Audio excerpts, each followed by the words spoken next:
Halo semuanya, jadi di video kali ini saya akan review lagi Redmi 13 setelah 6 bulan pemakaian. HP ini adalah HP utama saya yang saya pakai untuk kebutuhan kerja atau untuk kebutuhan konten di channel ini ya. Oke, jadi kalau kita ngomongin pemakaian tentu kita akan melihat di bagian fisiknya setelah 6 bulan saya menggunakan handphone ini gitu ya. Nah, jadi di handphone Redmi 13 saya ini setelah 6 bulan bisa teman lihat, ini fisiknya udah mulai berubah ya gitu ya. Jadi di bagian samping-sampingnya atau di bagian frame-nya ini mulai ada jamur atau entah cat yang terkelupas gitu ya teman ya. Selanjutnya di bagian backdoor atau tutup baterai di belakangnya, ini kalau kita lihat secara detail ini juga berjamur ya. Ini udah saya coba lap, ini tetap nggak hilang ya teman ya. Oke, jadi buat teman yang user Redmi 13, jadi teman komen aja apakah unit teman juga berjamur seperti ini. Nah, jadi di handphone saya udah berjamur ya. Oke, lanjut di bagian tutup belakangnya atau backdoornya ini terbuat dari kaca. Jadi unit yang saya pakai ini sudah pecah ya temannya. Ini kemarin nggak sengaja jatuh dari tempat tidur ke bawah ya, nggak terlalu tinggi, tetapi ini kacanya langsung pecah. Jadi kaca di backdoor Redmi 13 ini ringkih banget. Jadi saya sarankan untuk teman-teman selalu menggunakan case ya atau silikon. Oke, jadi lanjut di bagian tombol fisiknya, volume up dan down, dan tombol power sekaligus sensor sidik jarinya. Jadi selama 6 bulan saya menggunakan handphone ini tidak ada terjadi masalah di bagian tombol fisiknya ya. Oke, lanjut di bagian tampilan depannya. Jadi selama 6 bulan saya menggunakan handphone ini, menurut saya untuk kaca LCD-nya ini cukup tahan juga ya guys ya. Karena anak saya sering juga ngelempar handphone ini kalau nggak ada jaringannya. Jadi di Redmi 13 ini udah diproteksi Corning Gorilla Glass ya. Jadi buat teman-teman yang belum paham apa Corning Gorilla Glass, jadi kacanya ini kaca yang kokoh dan kuat ya teman ya. Jadi berbeda dengan seri sebelumnya seperti Redmi 12 atau Redmi 10 itu belum diproteksi kaca LCD-nya itu dengan Corning Gorilla Glass, tetapi di Redmi 13 ini udah dikasih proteksi tersebut ya. Jadi sebenarnya alasan saya beli handphone ini karena ada proteksi di layarnya. Jadi seperti saya ya, kadang ada anak juga, kadang anak yang main handphonenya. Tentu kita perlu memperhatikan di bagian LCD tersebut karena LCD ini sangat penting banget gitu ya. Contohnya seperti kita beli handphone atau jual handphone ya, pasti yang ditanyakan tuh LCD-nya ori atau enggak gitu ya. Karena segitu pentingnya di bagian LCD ya teman ya.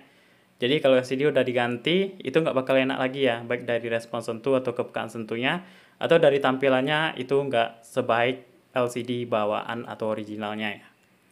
Oke, jadi itu kan di bagian fisik. Jadi lanjut saya akan bahas selama 6 bulan ini menggunakan Redmi 13 di bagian penggunaan normal dan penggunaan buat main game ya teman ya. Jadi penggunaan normal seperti buka TikTok, buka WA, terus buka-buka Facebook gitu ya. Nah, jadi menurut saya untuk menjalankan aplikasi-aplikasi sosmed itu cukup lumayan bagus ya. Jadi belum dikatakan bagus di handphone ini karena menurut saya saat kita membuka aplikasi pertama itu masih terjadi loading ya. Ini diakibatkan karena tipe penyimpanannya itu masih MMC belum UFS, jadi ada sedikit loading saat membuka aplikasi. Jadi kalau udah kita buka aplikasinya, seperti kita buka aplikasi TikTok, terus kita keluarkan dan kita masuk lagi, itu udah lancar ya, udah lancar. Nah, jadi untuk nonton video ya, ini ada sedikit masalah, yaitu saat kita nonton video di YouTube, di TikTok, itu normal-normal aja ya guys ya.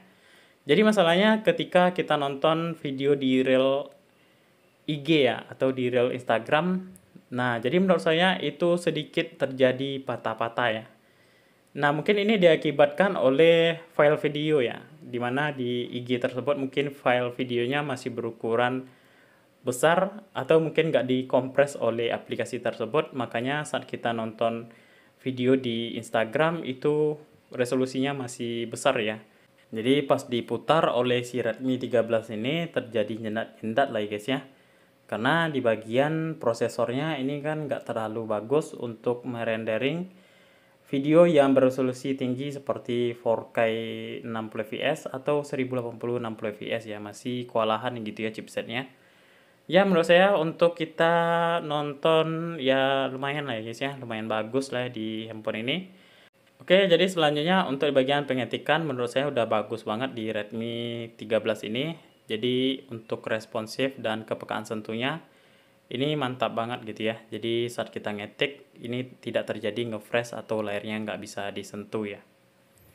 Oke, lanjut di pemakaian buat main game. Jadi setelah 6 bulan saya menggunakan handphone ini. Oh ya, handphone ini untuk penyimpanannya udah kepake 80% ya guys ya. Dan aplikasi bisa teman lihat juga banyak banget aplikasi yang saya pakai. Jadi menurut saya sudah menggunakan handphone ini buat kita sosmed juga, buat kebutuhan scroll-scroll juga. Terus kita buat main game bagaimana. Jadi menurut saya untuk main game di Redmi 13 ini kurang nyaman ya. Jadi buat teman-teman yang mau beli handphone khusus buat main game, ini handphonenya tidak worth it ya. Kenapa saya bilang tidak worth it? Karena untuk main game itu tidak nyaman banget, apalagi buat teman-teman main game PUBG itu sangat tidak direkomendasikan ya guys ya. Itu nge-frame banget, patah-patah banget ya. Nah, jadi untuk sekelas main game ML menurut saya ya kalau sekedar main-main aja nggak masalah sih gitu ya. Mungkin agak frame-frame sedikit lah ya gitu ya. Jadi untuk main game ya di Redmi 13 ini, jadi seperti saya sudah menggunakan handphone selama 6 bulan dan buat penyimpanannya udah kepake 80% dan aplikasi juga banyak. Jadi kita wajib ritual ya guys ya. Jadi gimana ritualnya Bang gitu ya. Nah, jadi ritual yang saya maksud itu kita sebelum main game itu kita masuk dulu ke dalam aplikasi security ya guys ya. Dan melihat di bagian pengoptimalan di angkanya kalau dia sudah di bawah 90%, itu jangan teman-teman coba main game ya. Itu bakal terjadi masalah, ngeframe banget bahkan sampai bunyi mesin cukur ya. Nah, jadi kita harus sering-sering untuk mengoptimalkan perangkat kita lah gitu ya. Seperti kita menghentikan aplikasi yang berjalan di latar belakang dan menghapus sampah-sampah CC di aplikasi security ya. Nah, jadi untuk aplikasi security ini tidak saya sarankan buat teman-teman pakai yang versi bawaannya. Karena itu di limit banget gitu ya. Itu nggak enak banget buat main game. Jadi saya sarankan teman-teman upgrade untuk security yang saya berikan ya. Itu udah mantap banget ya untuk performanya.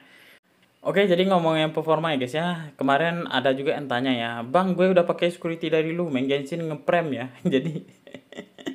Jadi kira-kira juga lah guys ya main game di handphone ini gitu ya. Jangankan Genshin Impact ya, main PUBG aja udah ngeprem ya, udah apa main ML aja udah kadang bunyi mesin cukur ya, apalagi main PUBG itu bunyi mesin apa lagi gitu ya. Nah, jadi untuk main game ini sebenarnya handphone gak worth it banget buat teman-teman beli ya. Kalau tujuannya buat main game, mending teman kalau ada dana 2 juta, mending teman-teman beli handphone bekas yang seri Redmi Note yang Pro gitu ya. Itu udah enak banget seperti handphone Redmi Note 10 Pro saya. Jadi Redmi Note 10 Pro itu dulu saya beli harganya 2 jutaan. Mungkin kalau sekarang harganya udah turun ya di bawah 2 jutaan. Jadi kalau kita bandingin dengan handphone bekas harga 2 jutaan atau handphone baru harga 2 jutaan seperti Redmi Note 10 Pro dan Redmi 13 ini kalau kita lihat performanya gitu ya. Padahal kalau kita lihat dari Redmi Note 10 Pro kan umurnya udah 4 tahun ya guys ya. Itu untuk performanya kalau kita adu dengan seri Redmi 13 yang harga 2 juta juga di barunya, itu performanya lebih jauh unggul di Redmi Note 10 Pro ya. Itu pentingnya kita memilih handphone, melihat chipsetnya. Jadi teman-teman beli handphone jangan lihat RAM ya. Kalau RAM itu kan cuma buat penyimpanan sementara, tetapi untuk chipset ini buat mengelola aplikasi yang akan kita jalankan ya. Jangan RAM-nya 12 GB gitu ya, tapi chipsetnya MediaTek Helio G91 ya kayak Redmi 13 ini gitu ya. Oke, lanjut di bagian penggunaan baterai setelah 6 bulan ini. Jadi sebenarnya dari baterai ini masalahnya dari awal sih gitu ya. Dari awal saya beli bahkan nggak download aplikasi dulu, masih fresh saja. Ini handphonenya boros banget ya menurut saya. Jadi bisa teman lihat untuk datanya ini aktifnya dari, kita lihat dulu untuk di bagian grafiknya. Oke, sebentar ya kita lihat dulu ini jam, oh ini ngecas tadi ya. Kita berhentikan sebelum ngecas ya, kita lihat datanya. Oke, ini ketarik lagi nih. Nah, dari jam 6 pagi sampai ke jam berapa ya? Kita lihat ke bawahnya lagi. Nih. Nah, dari jam 16 ya teman ya. Ini kalau kita lihat kan datanya di atas 9 jam 48 menit. Jadi kalau kita hitung dari jam 6 ke jam 16 itu ada 10 jam ya. Jadi ini penggunaan cuma sosmed aja ya guys ya, nggak ada buat main game. Jadi dari 100% ke 7% bertahan di 10 jam aja ya, apalagi kalau kita main game ya. Nah, ini di bagian penyegaran layar, ini saya pakai yang 60 Hz ya. Apalagi kalau saya pakai yang 90 Hz atau yang pakai di bagian rekomendasi, itu kadang lebih cepat lagi habisnya gitu ya. Selanjutnya di handphone ini menurut saya juga panas gitu ya. Apalagi buat main game tanpa dikipas ini panas banget. Terus buat buka kamera kadang juga terjadi perangkat terlalu panas ya. Kalau buat buka kamera di outdoor yang cuaca panas itu kadang terjadi perangkat terlalu panas ya teman ya. Nah, jadi menurut saya di bagian baterai ini ada dua kemungkinan ya. Yang pertama, sistem operasi yang boros baterai, yang kedua memang dari baterainya sendiri yang kurang bagus gitu ya. Nah, jadi buat teman, silahkan di komen aja apakah handphone teman juga boros. Jadi menurut saya banyak komen baterai boros sih gitu ya di Redmi 13 ini. Nah, jadi seperti itu ya guys ya, di bagian baterainya ini boros banget di handphone Redmi 13 ini ya. Oke, jadi selama 6 bulan saya menggunakan Redmi 13. Jadi dari sisi gelapnya ini juga ada sisi terangnya guys ya, yaitu di bagian kamera. Jadi untuk kamera ya cukup puas ya, selama 6 bulan ini saya menggunakan handphone ini untuk dokumentasi atau buat syuting untuk YouTube ini ya gitu ya. Kadang saya buat video, kadang merekam video dari Redmi 13 ini ya. Jadi maksud saya untuk di hasil kamera belakang dan depannya ini cukup bagus juga, dimana kamera selfie kita bisa aktifkan atau memencet dengan telapak tangan aja gitu ya. Kita arahkan ke kamera telapak tangan kita, nanti dia akan otomatis mulai menghitung mundur untuk memotret ya guys ya. Jadi menurut saya untuk Redmi 13 ini di harga mungkin sekarang udah di bawah 2 jutaan dapat kamera 108 megapiksel. Jadi udah bagus banget gitu ya. Mungkin di bagian beberapa fiturnya belum tersedia ya, seperti kayak stabilisasi videonya. Mungkin untuk stabilisasi video itu udah saya buat tutorial juga. Kita bisa ngakalin dengan Google Foto. Ya, mantap ya untuk bagian kameranya. Respect banget buat Redmi 13 ini. Oke, jadi selanjutnya sisi gelap lagi ya guys ya di Redmi 13, yaitu fitur-fitur terbatas ya. Banyak yang dipangkas fitur-fiturnya, seperti control center terbaru, floating windows, screenshot panjang, split screen, dan wallpaper video ya. Jadi wallpaper video ini kayak video kita dijadikan wallpaper, ini nggak bisa di Redmi 13 ya teman ya. Jadi menurut saya sebenarnya fitur-fitur tersebut masih layak ya dijalankan oleh Redmi 13 ini, seperti versi sebelumnya Redmi 12 itu ada floating windowsnya, tetapi di Redmi 13 ini benar-benar dipangkas oleh Xiaomi ya guys ya fitur-fiturnya. Jadi ya ciri khas Xiaomi sebenarnya udah hilang ya, karena fitur-fitur yang sebelumnya kaya dengan fitur-fitur sekarang di series Redmi-nya sudah mulai dihilangkan ya. Oke, jadi untuk fitur-fiturnya kita berharap updatean HyperOS 2.0 akan dikasih fitur-fitur yang dihilangkan.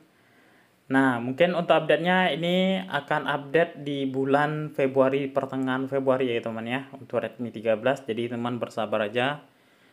Nah, jadi untuk fitur-fiturnya mungkin kecil ya kemungkinan akan dikasihnya, karena di Redmi 13C itu kan udah update ke HyperOS 2.0 ya. Tetapi itu fitur-fiturnya masih dipangkas ya guys ya, cuma beberapa setelan aja yang diperbarui, nggak ada fitur baru yang ditambahkan gitu ya.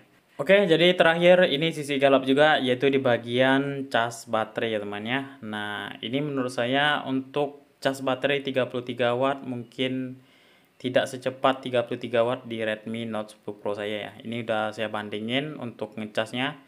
Ini memang casnya itu lama ya, padahal di bagian baterainya ini untuk bagian opsi pengisian cepat udah saya aktifkan, tetapi untuk ngisi baterainya menggunakan cas 33 watt ini menurut saya agak lama gitu ya guys ya. Mungkin buat teman-teman juga mengalami hal seperti ini, bisa teman komen juga di kolom komentar bagaimana cas di Redmi 13 ini ya. Karena saya ngerasa ada perbedaan ya guys ya, perbedaan yang sangat signifikan di Redmi Note 10 Pro saya 33 watt casnya dan Redmi 13 33 watt casnya gitu ya. Oke, jadi seperti itu ya guys ya ringkasnya selama 6 bulan saya menggunakan Redmi 13. Jadi sebenarnya banyak komen juga tentang saya nyesal beli Redmi 13 ya. Sebenarnya itu cocok juga ya guys ya kalau kita bandingkan dengan di lapangan ya, dengan menggunakan Redmi 13 ini gitu ya. Oke teman, terima kasih ya buat teman yang udah nonton. Jangan lupa like dan subscribe, dan kita akan berjumpa di video selanjutnya. Jika ada pertanyaan teman-teman silahkan komen aja di kolom komentar ya. Oke.